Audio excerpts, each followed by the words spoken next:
আহোম জনগোষ্ঠীক জনজাতিকৰণৰ দাবীত এইবাৰ ঐক্যবদ্ধ আন্দোলনৰ কাৰ্যসূচী ঘোষণা কৰিছে আহোম জনগোষ্ঠীৰ কেইবাটাও সংগঠনে।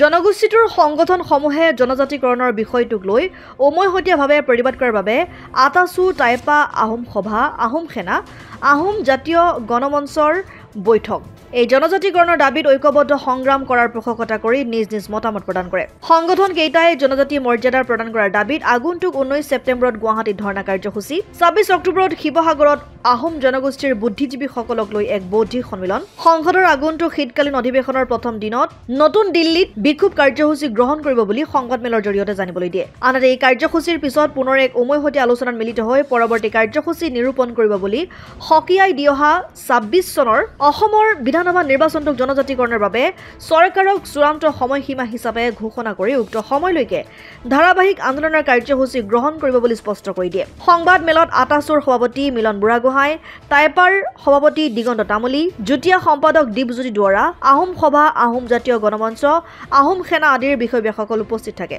অসম আদিত্য, ডিব্ৰুগড়। NKS হুণ্ডাইলৈ স্বাগতম।